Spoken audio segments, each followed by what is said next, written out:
നിനക്കെന്താ മോളെ ആ സത്യഭാമയോട് ഇത്ര സഹതാപം? എത്ര കിട്ടിയിട്ടും നീ പഠിക്കുന്നില്ലല്ലോ. നിനക്ക് കുറച്ച് മനക്കെട്ടി വെച്ചെന്ന് ഞാൻ വിചാരിച്ചത്. ഗായത്രി ദേവി നേർത്തൊരു ചിരിയോടെ നിദ്രയോട് ചോദിച്ചു. അമ്മേ, അവരുടെ അവസ്ഥ കണ്ട ശരിക്കും സഹതാപം തോന്നും. ഞാനിത് പറയുന്നത് എനിക്ക് മനക്കെട്ടി ഇല്ലാത്തത് കൊണ്ടൊന്നുമല്ല. പക്ഷെ അവരവിടെ കിടന്ന് ചത്തുപോയ അതൊരു ബുദ്ധിമുട്ടാകും. എനിക്ക് തോന്നുന്നത് അനുഭവിക്കാവുന്നതിൻ്റെ പരമാവധി അവർ അനുഭവിച്ചു കഴിഞ്ഞെന്നാണ്. അവരെ വീട്ടിലോട്ട് കൊണ്ടുവന്ന നിന്റെ സ്വൈര്യമടക്കം പോകില്ലേ മോളെ? വീണ്ടും നിന്നെ ഉപദ്രവിക്കാൻ ശ്രമിക്കില്ലെന്ന് ആര് കണ്ടു? അവരെ ഇനി നിനക്ക് അമ്മയായി കാണാൻ സാധിക്കുമോ? എനിക്കാകെ ഒരു അമ്മയേ ഉള്ളൂ, അത് ഈ ഗായത്രി ദേവിയാണ്. അമ്മ എന്ന പദം വളരെ മഹത്തരമാണ്. അർഹതയില്ലാത്തവർക്കൊന്നും അത് വെച്ച് നീട്ടേണ്ട യാതൊരു കാര്യവുമില്ല. സത്യഭാമ എന്ന സ്ത്രീ എനിക്ക് ആരുമല്ല. അവരോട് സഹതാപം മാത്രമാണ് എനിക്ക് തോന്നുന്നത്. അമ്മ പറയുന്നത് ശരിയാണെന്ന് എനിക്കറിയാം. മൂഷിക സ്ത്രീ ഏത് സമയത്ത് വീണ്ടും മൂഷിക സ്ത്രീ ആകുക എന്ന് പറയാൻ പറ്റില്ലല്ലോ. എപ്പോൾ വേണമെങ്കിലും അവരുടെ സ്വഭാവം മാറും. അത്രയ്ക്ക് സ്വാർത്ഥതയും കുടില ബുദ്ധിയും ഞാൻ മറ്റാരിലും കണ്ടിട്ടില്ല. പിന്നെ നീ എന്താ മോളെ ഉദ്ദേശിക്കുന്നത്? അമ്മേ, അവരെ ആ കേസിൽ നിന്ന് ഒഴിവാക്കി വിടാൻ മാത്രമാണ് ഞാൻ ഉദ്ദേശിക്കുന്നത്. അമ്മ അച്ഛനെ കൊണ്ടൊന്ന് വിളിപ്പിക്കാമോ സ്റ്റേഷനിലേക്ക്? പിന്നീട് അവർ എന്തു ചെയ്യുമെന്നുള്ളതൊന്നും എൻ്റെ വിഷയമല്ല. അത് ശരിയാണ്, അവരുടെ വീട് ഇപ്പോൾ കടത്തിലാണെന്ന് കേട്ടു. സത്യം പറഞ്ഞ ജയിലിൽ നിന്നിറങ്ങി അവർക്ക് പോകാനിടമൊന്നുമില്ല. പക്ഷെ അതൊക്കെ അവരുടെ കാര്യം. നമുക്കവരെ സംരക്ഷിക്കാൻ യാതൊരു ബാധ്യതയുമില്ല. അവരുടെ മനസ്സ് നല്ലതായിരുന്നുവെങ്കിൽ നമ്മൾ എന്തു വേണമെങ്കിലും ചെയ്തേനെ. ഇവിടെ ഇപ്പോൾ അങ്ങനെ ഒരു പ്രശ്നമില്ലല്ലോ. എന്തായാലും ഞാൻ കേസ് പിൻവലിക്കാനുള്ള ഏർപ്പാടുകൾ ചെയ്യാം മോളെ. അവരെ നമുക്ക് പുറത്തിറക്കാം. താങ്ക് യു അമ്മേ. നിദ്ര ഗായത്രി ദേവിയെ കെട്ടിപ്പിടിച്ച് ഉമ്മ വെച്ചു. താങ്ക് യു ഒക്കെ അവിടെ നിൽക്കട്ടെ. ഇന്നെന്താ പതിവില്ലാത്തൊരു ഉത്സാഹം? എന്തോ ഒരു നിധി കിട്ടിയ പോലെ. നിദ്രയൊന്ന് പരുങ്ങി. ദേവേട്ടൻ്റെ കാര്യം അമ്മയോട് പറയാൻ പറ്റില്ലല്ലോ. അവളുടെ ചുവന്നു വരുന്ന മുഖത്തേക്ക് ഗായത്രി ദേവി കൗതുകത്തോടെ നോക്കി. എന്തോ ഉണ്ടല്ലോ. എന്ത്? ഒന്ന് പോവമ്മേ, ഞാനേ പോയി പഠിക്കാൻ നോക്കട്ടെ. എനിക്ക് എങ്ങാനും മാർക്ക് കുറഞ്ഞ ഈ സ്നേഹമൊന്നും കാണില്ലെന്നറിയാം. ആ, അത് ശരിയാ. മാർക്ക് കുറഞ്ഞിട്ടിങ്ങോട്ട് വാ, അടിച്ചു ഞാൻ നിന്നെ ശരിയാക്കും. ഗായത്രി ദേവി ഒരു കപട ഗൗരവത്തോടെ പറഞ്ഞു. നിദ്ര പെട്ടെന്ന് അവരുടെ കവളിൽ ഒരു ഉമ്മ കൊടുത്തിട്ട് ഓടിപ്പോയി. ഈ പെണ്ണിന് എന്തു പറ്റി? അവർ അതിശയത്തോടെ വിചാരിച്ചു. അവളുടെ സന്തോഷം കണ്ടിട്ട് അവർക്കും സന്തോഷം തോന്നുന്നുണ്ടായിരുന്നു. നിദ്ര മുകളിലത്തെ തൻ്റെ മുറിയിലേക്കാണ് ചെന്നത്. അവളുടെ മനസ്സ് നിറയെ രുദ്രദേവ ആയിരുന്നു.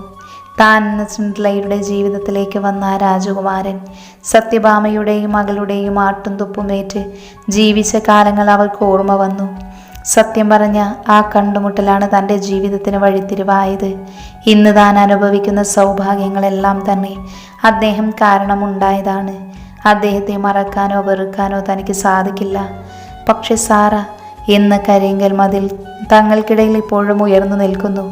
അതിന് ദേവേട്ടൻ കൃത്യമായൊരു മറുപടി പറയാത്ത കാലം തനിക്ക് അദ്ദേഹത്തെ പൂർണ്ണമായും സ്നേഹിക്കുന്നതിൽ വിലക്കുകളുമുണ്ട്. എങ്കിലും വന്നല്ലോ. തൻ്റെ നിഴലായി, തൻ്റെ സംരക്ഷണത്തിനായി വലിയ വലിയ തിരക്കുകൾക്കിടയിലും അവൻ കൂടെയുണ്ട് എന്നോർക്കുമ്പോൾ നിദ്രയ്ക്കാകെ കുളിര് കോരി. അവൾ ഫോണെടുത്ത് ഹെഡ്സെറ്റ് ചെവിയിൽ വെച്ച് ബെഡിലേക്ക് കിടന്നു. നിർവൃതിയോടെ കണ്ണുകൾ അടച്ചൊരു പാട്ട് ഒഴുകി വന്നു. രുദ്രൻ തൻ്റെ ഫ്ലാറ്റിലെ ബെഡ്റൂമിൽ വല്ലാത്തൊരു നിർവൃതിയിലായിരുന്നു. നിദ്രയെക്കുറിച്ച് ഓർക്കും തോറും അവൻ ചിരിച്ചുകൊണ്ടിരുന്നു.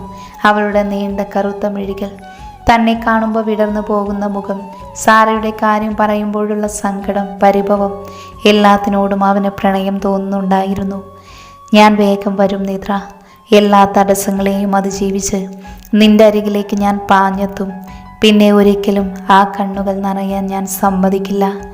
തൻ്റെ ഫോണിലെ കവർപ്പിക്കായി സൂക്ഷിച്ചിരുന്ന അവളുടെ മനോഹരമായ ചിത്രത്തിലേക്ക് നോക്കി അവൻ മന്ത്രിച്ചു. ആ നിമിഷത്തിലാണ് അവൻ്റെ മൊബൈൽ റിങ് ചെയ്തത്. സാറയുടെ നമ്പർ കണ്ട് അവന് ദേഷ്യം വന്നു. എങ്കിലും അവനത് കടിച്ചമർത്തി ഫോണെടുത്തു. ആ, പറയൂ സാറ. എന്തു പറയാൻ? അപ്പുറത്ത് അരിശത്തോടെ പല്ല് കടിക്കുന്ന സ്വരം കേട്ടു. എത്ര ദിവസമായി രുദ്ര ഞാൻ നിന്നെ വിളിക്കുന്നു. എത്ര തിരക്കാണെന്ന് പറഞ്ഞാലും എൻ്റെ ഫോണൊന്ന് അറ്റൻഡ് ചെയ്യാനുള്ള മര്യാദ കാണിക്കാമല്ലോ. ഞാനിവിടെ ചത്തോ ജീവിച്ചിരിപ്പുണ്ടോ എന്നെങ്കിലും നിനക്ക് അന്വേഷിക്കണമല്ലോ. അതും വേണ്ട, ഷൂട്ടിംഗ് കഴിയുമ്പോൾ ഒന്ന് തിരിച്ചു വിളിക്കാമല്ലോ. ചതിയും വഞ്ചനയും കുലതൊഴിലാക്കി അവളുടെ മര്യാദയെക്കുറിച്ച് സംസാരിക്കുന്നത് രുദ്രൻ മനസ്സിൽ പല്ല് കടിച്ചു. സോറി മോളെ, ഇതൊന്നും മനഃപൂർവ്വമല്ലെന്ന് നിനക്കറിയാലോ. എനിക്കൊരു വീഴ്ച ഉണ്ടായത് നിനക്കറിയാം. അന്ന് മുതലാണ് ഞാൻ നിന്നേക്കാൾ ഇമ്പോർട്ടൻസ് കരിയറിന് കൊടുത്തു തുടങ്ങിയത്.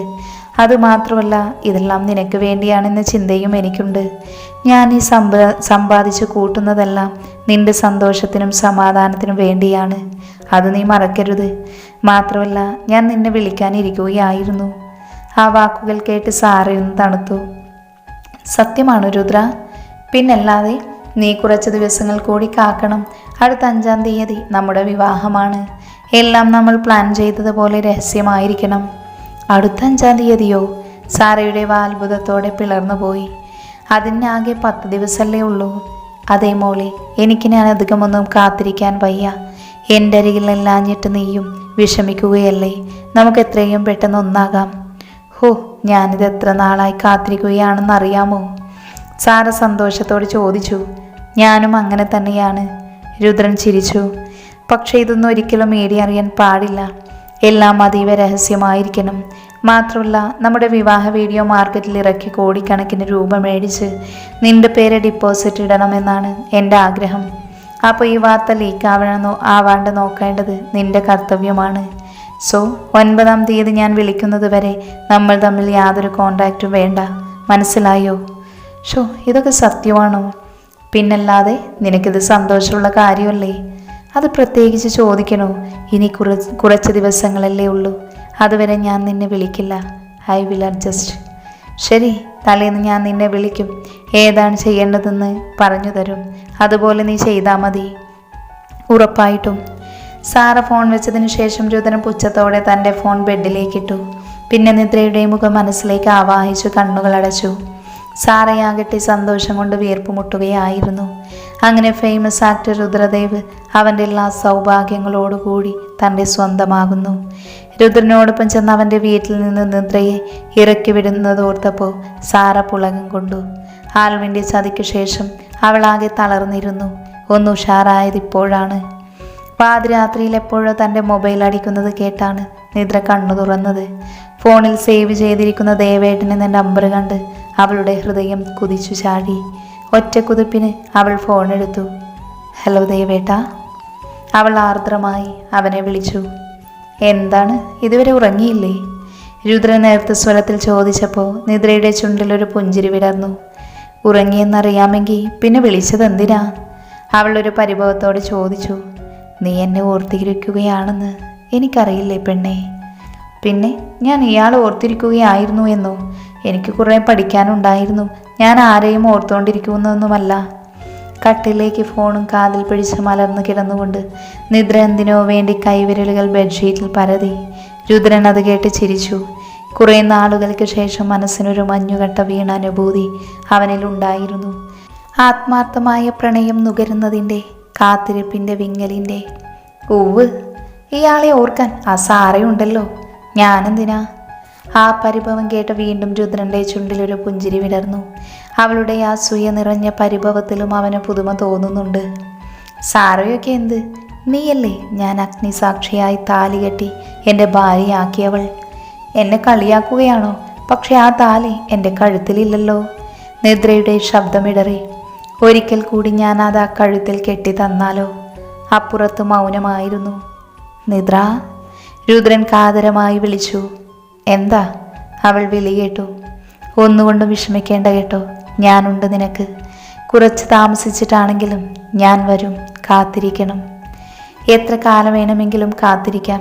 പക്ഷേ വരുമ്പോൾ എൻ്റേത് മാത്രമായിരിക്കണം. മറ്റൊരു പെണ്ണിൻ്റേതാണെന്ന് എന്നോട് പറയരുത്. അങ്ങനെ പറഞ്ഞ് വേദനിപ്പിക്കരുത്. ദേവേട്ടൻ കാരണം ഒരിക്കൽ ഞാൻ ഒരുപാട് വേദനിച്ചതാണ്. എനിക്കറിയാം മോളെ, ഞാൻ നിന്നെ ഇനി ഒരിക്കലും വിഷമിപ്പിക്കില്ല. രുദ്രൻ സങ്കടത്തോടെ പറഞ്ഞു. ഞാനും ദേവേട്ടനെ വിഷമിപ്പിക്കാൻ പറഞ്ഞതല്ല. ഇന്ദ്രജിത്ത് എൻ്റെ അടുത്ത് വന്നൊന്ന് നിന്നതേയുള്ളൂ. അപ്പോഴേക്കും ദേവേട്ടൻ എത്രത്തോളം ദേഷ്യമായി. ആ സ്ഥിതിക്ക് ദേവേട്ടനോടൊപ്പം സാറയെ കണ്ടപ്പോഴൊക്കെ, നിങ്ങളടുത്ത് ഇടപഴകിയപ്പോഴൊക്കെ എനിക്ക് എന്തുമാത്രം സങ്കടം വന്നു കാണും. രുദ്രന് നെഞ്ചിൽ കൊളുത്തിരുന്ന പോലെ തോന്നി. അവളുടെ സങ്കടം കേട്ടപ്പോൾ എനിക്ക് മനസ്സിലാവുന്നുണ്ട് നിദ്ര. ഞാൻ പറഞ്ഞില്ലേ, അതെല്ലാം മറന്നു കളയണം. ഇപ്പം ഞാൻ നിൻ്റേത് മാത്രമാണ്. എൻ്റെ ജീവിതത്തിൽ ഇനിയൊരു മറ്റൊരു പെണ്ണുണ്ടാവില്ല. നീയാണ് ഈ സത്യം. ആ വാക്കുകൾ കേട്ട് നിദ്രയുടെ ഹൃദയം നിറഞ്ഞുപോയി. രുദ്രൻ കുറേ നേരം കൂടെ സംസാരിച്ചു. എല്ലാം കഴിഞ്ഞ് നിദ്ര സമാധാനത്തോടെ ഒരു സുഖമായ ഉറക്കത്തിലേക്ക് അലിഞ്ഞുപോയി. അവളുടെ സ്വപ്നത്തിൽ നിറയെ രുദ്രൻ എന്ന രാജകുമാരനുണ്ടായിരുന്നു. ചെകളം വാസന്തിയുടെ കാലിൽ കുഴമ്പിട്ട് തിരുമ്പുകയായിരുന്നു സത്യഭാമ. തലേ ദിവസം അവർ ശരിക്കുറങ്ങിയിരുന്നില്ല. പാതിരാ വെളുപ്പിന് മുതൽ വാസന്തി സത്യഭാമയെ കൊണ്ട് കാല് തടവിച്ചു. ക്ഷീണം കൊണ്ട് സത്യഭാമയ്ക്ക് വീണു പോകുമെന്ന് തോന്നുന്നുണ്ടായിരുന്നു. പക്ഷേ ചെകളം വാസന്തിയോട് എന്തെങ്കിലും പറയാൻ അവർക്ക് ഭയമായിരുന്നു. ഒരു കാരണവുമില്ലാതെ അവർ തന്നെ മർദ്ദിക്കുന്നത് സത്യഭാമയ്ക്കും അറിയാം. ദീനതയുടെ ഓരോന്ന് ചിന്തിച്ച് സത്യഭാമ വാസന്തിയുടെ കാലിൽ കുഴമ്പിടുമ്പോഴാണ് ഒരു വനിതാ പോലീസ് കോൺസ്റ്റബിൾ അങ്ങോട്ട് വന്നത്. സത്യഭാമ എസ് ഐ വിളിക്കുന്നു. സത്യഭാമ മുഖം ഉയർത്തി നോക്കി. എന്താ കാര്യം സാറേ? എന്താണെന്ന് വന്ന് ചോദിക്കടി. പോലീസ് കോൺസ്റ്റബിൾ മുഖം കടുപ്പിച്ചു. ഇത് കഴിഞ്ഞിട്ട് പോയാൽ മതി, വാസന്തി ദേഷ്യത്തോടെ പറഞ്ഞു. സാറേ, ഇവളിത് കഴിഞ്ഞിട്ട് അങ്ങോട്ട് വരും. അയ്യോ വാസന്തി, എസ് ഐ ഇവരെ വേഗം വിളിച്ചുകൊണ്ടുവരാൻ പറഞ്ഞു, എന്തോ അത്യാവശ്യമാണ്. ആ പോലീസുകാരുടെ ശബ്ദം താന്നു. വാസന്തി സത്യഭാമയെ നോക്കി. എന്താടി, നീ വല്ലതും ഒപ്പിച്ചോ? സത്യഭാമ ഭയത്തോടെ ഇല്ലെന്ന് തലയാട്ടി. ആ, പോയിട്ട് വേഗം വാ, അധികം താമസിക്കരുത്, പറഞ്ഞേക്കാം. സത്യഭാമ അതിനും തലകുലുക്കിക്കൊണ്ട് പോലീസ് കോൺസ്റ്റബിളിൻ്റെ കൂടെ ചെന്നു. സത്യഭാമയ്ക്ക് പോകാം, ഗായത്രി ദേവി കേസ് പിൻവലിച്ചിട്ടുണ്ട്. റൂമിൽ ചെന്നതും എസ് ഐ പറഞ്ഞു. ഇനി ഞങ്ങളെ അങ്ങോട്ട് വരുത്താൻ ഇടയാക്കരുത്, അന്തസ്സോടെ ജീവിച്ചോളണം, കേട്ടോടി. സത്യഭാമയുടെ കണ്ണുകൾ നിറഞ്ഞു വന്നു. ഈശ്വര, അപ്പം നിദ്രമോൾ തന്നെ കേസിൽ നിന്ന് രക്ഷിക്കണമെന്ന് ഗായത്രി ദേവിയോട് അപേക്ഷിച്ചിരുന്നു. താൻ വിചാരിച്ചത് അവൾക്ക് തന്നോട് വെറുപ്പ് മാത്രമേ ഉള്ളൂ എന്നാണ്. നിദ്രമോൾ ചിലപ്പോൾ പുറത്തുണ്ടാകും. അവൾ തന്നെ അവളുടെ വീട്ടിലേക്ക് കൂട്ടുമായിരിക്കും. തനിക്ക് പോകാൻ ഇടമില്ലെന്ന് അവൾക്കറിയാലോ. എന്തായാലും താൻ ഈ നരകത്തിൽ നിന്ന് രക്ഷപ്പെട്ടു.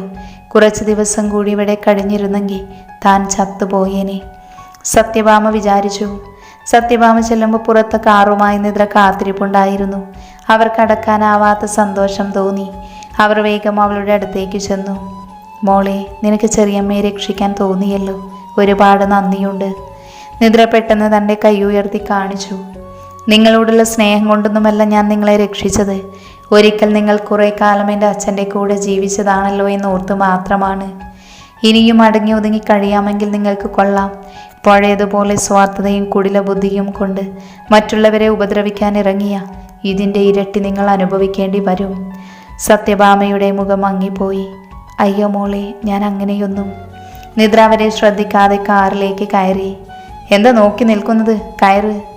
സത്യഭാമ അവളുടെ അരികിലേക്ക് കയറിയിരുന്നു. ഗോപാലേട്ട, വണ്ടി എടുത്തോളൂ, അവൾ ഡ്രൈവറോട് പറഞ്ഞു. ശരി കുഞ്ഞേ. സത്യഭാമ ഭയഭക്തി ബഹുമാനങ്ങളോടെ നിദ്രയെ നോക്കി. ഓഫ് വൈറ്റിൽ റോസ് മുത്തുകൾ തുന്നി പിടിപ്പിച്ച വിലയേറിയ ഒരു സിൽക്ക് സാരിയാണ് അവൾ ഉടുത്തിരുന്നത്. അവളുടെ കാതിലും കഴുത്തിലും കയ്യിലുമൊക്കെ രത്നക്കല്ലുകൾ തിളങ്ങുന്നുണ്ടായിരുന്നു. തൻ്റെ മുന്നിലിരിക്കുന്നത് നിദ്ര തന്നെയാണോ അതോ ഏതോ ദേവതയാണോ എന്ന് സത്യഭാമയ്ക്ക് സംശയം തോന്നി. അത്രയ്ക്കും ഒരു ഭംഗി ഉണ്ടായിരുന്നു അവൾക്ക്. എന്താ നിങ്ങളിങ്ങനെ നോക്കുന്നത്? അടുത്ത കുനിഷ്ഠ എന്താണെന്ന് ആലോചിക്കുകയാണോ? നിദ്ര പരിഹാസത്തോടെ ചോദിച്ചപ്പോഴാണ് സത്യഭാമയ്ക്ക് സ്ഥലകാലബോധം വന്നത്. അവർ ജാള്യതയോടെ തലയാട്ടി. സമയം 2 മണിയാകുകയായിരുന്നു. സത്യഭാമയ്ക്ക് വിശന്ന് കുടൽ കരയുന്നുണ്ടായിരുന്നു. രാവിലെ 2 ഉണക്ക ചപ്പാത്തി മാത്രമാണ് കഴിച്ചത്. മുട്ടക്കറിയിലെ മുട്ടച്ചകളം വാസന്തിക്ക് കൊടുക്കേണ്ടി വന്നു. അതിനുശേഷം കുറേ ജോലി ഉണ്ടായിരുന്നു. പിന്നെ വാസന്തിയുടെ കൈയും കാലും തിരുമ്മലും വിശന്നിട്ട് കണ്ണ് കാണാൻ വയ്യ. പക്ഷേ അവർക്ക് നിദ്രയോടൊന്നും പറയാൻ സാധിക്കുന്നുണ്ടായിരുന്നില്ല. വിശക്കുന്നു എന്ന് പറയാൻ പേടി തോന്നി. അവളുടെ മുഖമാകെ കടുത്തിരുന്നു. ഗോപാലേട്ട, ഇവിടെ നിർത്തിക്കേ. 5-8 മിനിറ്റ് കഴിഞ്ഞപ്പോൾ സത്യഭാമയുടെ മനസ്സറിഞ്ഞതുപോലെ നിദ്ര ഒരു ഹോട്ടലിന് മുന്നിൽ കാറ് നിർത്താൻ ഡ്രൈവറോട് പറഞ്ഞു. അയാൾ കാർ ഒതുക്കി നിർത്തുകയും ചെയ്തു. അത്യാവശ്യം വലിയൊരു ഹോട്ടലായിരുന്നു അത്. നിദ്രയും സത്യഭാമയും കൂടി ഫാമിലി റൂമിൽ പോയിരുന്നു. കുറച്ച് കഴിഞ്ഞപ്പോൾ വെയിറ്റർ വന്നു. എന്താ മേഡം വേണ്ടത്? സത്യഭാമയ്ക്ക് ബിരിയാണി വേണമെന്ന് വല്ലാത്ത ആഗ്രഹം തോന്നി. ഇപ്പോൾ ഒരു 10 ബിരിയാണി കിട്ടിയാലും താൻ കഴിക്കും. എന്തായാലും ഇവിടം വരെ വന്നതല്ലേ, നിദ്ര ബിരിയാണി ഓർഡർ ചെയ്യാതിരിക്കില്ല. അവർ പ്രതീക്ഷയോടെ ഓർത്തു. ഒരു ഊണ് മതി. അവരുടെ പ്രതീക്ഷകളെ വിഫലമാക്കിക്കൊണ്ട് നിദ്ര പറഞ്ഞു. പിന്നെ എനിക്കൊരു ജ്യൂസും. സ്പെഷ്യൽ എന്തെങ്കിലും വേണോ മേഡം? ചിക്കൻ കറിയും മീൻ കറിയുമുണ്ട്, പിന്നെ ചെമ്മീൻ വറുത്തത്. സ്പെഷ്യലൊന്നും വേണ്ട, അതിലുള്ള കറികൾ മാത്രം തന്നെ മതി. നിദ്ര പറഞ്ഞത് കേട്ട് സത്യഭാമയുടെ മുഖം മങ്ങി. ഒരു മീൻ കറിയെങ്കിലും ഓർഡർ ചെയ്യുമെന്ന് അവർ കരുതിയിരുന്നു. എങ്കിലും അവരെ ഒന്നും മിണ്ടിയില്ല. ആ ഊണ് തന്നെ അവരെ സംബന്ധിച്ചിടത്തോളം വലിയ കാര്യമായിരുന്നു. പച്ചക്കറിയും തൈരും കൂട്ടി സത്യഭാമ ആത്തിയോടെ ഊണ് കഴിച്ചു. വെയിറ്ററെ കൊണ്ട് വീണ്ടും വീണ്ടും വിളമ്പുകയും ചെയ്തു. നിദ്ര നിസ്സംഗതയോടെ വെറുതെ ഇരുന്നു. നീ കഴിക്കുന്നില്ലേ മോളെ? ഇടയ്ക്ക് സത്യഭാമ ചോദിച്ചു. നിങ്ങൾ നിങ്ങളുടെ കാര്യം മാത്രം നോക്കിയാൽ മതിയാകും. ആ മറുപടി കേട്ട് സത്യഭാമ ജാള്യപ്പെട്ടു. ഊണ് കഴിഞ്ഞ നിദ്ര വീണ്ടും കാറിൽ കയറി. കുറച്ചു നേരത്തേക്ക് സത്യഭാമയുടെ കണ്ണൊന്നടഞ്ഞുപോയി. അരമണിക്കൂർ കൂടി കടന്നു പോയിട്ടുണ്ടാവണം. നിദ്ര പെട്ടെന്ന് കാറ് നിർത്തി. സത്യഭാമ പെട്ടെന്ന് ഞെട്ടി കണ്ണു തുറന്നു. നിദ്രയുടെ വീട്ടിലേക്കായിരിക്കും തന്നെ കൊണ്ടുപോകുന്നെന്ന് വിചാരിച്ച് അവർ ഞെട്ടിപ്പോയി. കൺമുന്നിൽ കണ്ടതൊരു പഴയ കെട്ടിടമായിരുന്നു. അതിൽ നിവേദിത അഗതി മന്ദിരം എന്ന് എഴുതി വച്ചിരിക്കുന്നത് കണ്ട് അവരുടെ മുഖം മാറി.